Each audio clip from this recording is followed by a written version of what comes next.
Bismillahirrahmanirrahim. Assalamu alaikum. In today's video, we are going to discuss what are antonyms. Antonyms are actually oppositeness of meaning, यानी कि अल्फाज का मुतज़ाद। उर्दू में हम इसको कहते हैं मुतज़ाद।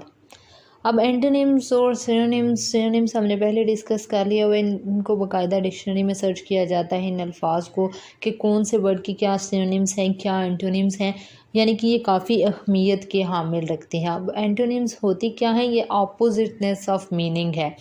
बाज़ इसके आगे से फिर टाइप्स हैं। बाज़ ने कहा कि नहीं जी, सारी किस्म के जो एंटोनिम्स हैं वो एक ही कैटेगरी में आएगी, लेकिन बाज़ लिंग्विस्ट ने इसको कैटेगरीज़ में बयान कर दिया। हम इसको मज़ीद समझेंगे इसकी टाइप्स के लिहाज से। पहली इसकी टाइप है कम्प्लीमेंटैरिटी, दूसरी एंटोनिमी एंड तीसरी कन्वर्सनेस। कम्प्लीमेंटैरिटी को हम डिस्कस करेंगे। कम्प्लीमेंटैरिटी में क्या होता है? Complementarity is the relationship of oppositeness in pairs of lexical items where the denial of one implies the assertion of other and the assertion of the one implies the denial of the other। यानी कि अगर एक को मान लिया जाता है तो दूसरी चीज़ के बारे में खुद ब खुद वो डिनाई हो जाता है, दूसरी जो कैटेगरी होती है। और अगर किसी को डिनाई कर दिया जाता है तो दूसरे की खुद ब खुद असर्शन हो जाती है। इसकी एग्जांपल से समझते हैं, जैसे James is not married. James is not married, ये किस बात के डिनाइल है?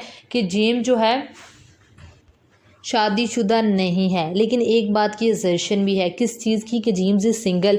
अब उसने जब हमें जुमला बताया कि जेम्स इज़ नॉट मैरिड, तो हमें खुद ब खुद पता चल गया कि जेम्स जो है वो सिंगल है। अगर वो हमें बताएगा कि जेम्स इज़ मैरिड, तो हमें इससे पता चल जाएगा कि जेम्स सिंगल नहीं है। तो एक चीज़ के डिनाइल से हमें दूसरी चीज़ की असर्शन, या एक चीज़ के असर्शन से हमें दूसरी चीज़ के डिनाइल के बारे में पता चलता है।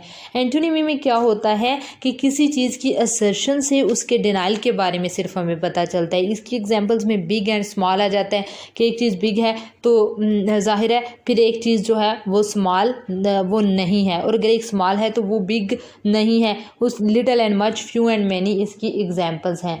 अब कन्वर्सनेस क्या होता है? थर्ड टाइप क्या होती है? ये ज़्यादातर देखी जाती है। ज़्यादातर एंटोनिम्स इसी को सर्च भी किया जाता है और रिलेटेबल भी होते हैं कि the third sense relation which is frequently described in terms of oppositeness is that which holds between buy and sell और हस्बैंड एंड वाइफ। तो ये एंटोनिम्स भी हैं जो जिस तरह buy and sell, husband and wife, ये दोनों एक दूसरे के एंटोनिम्स हैं, मुतज़ादात हैं।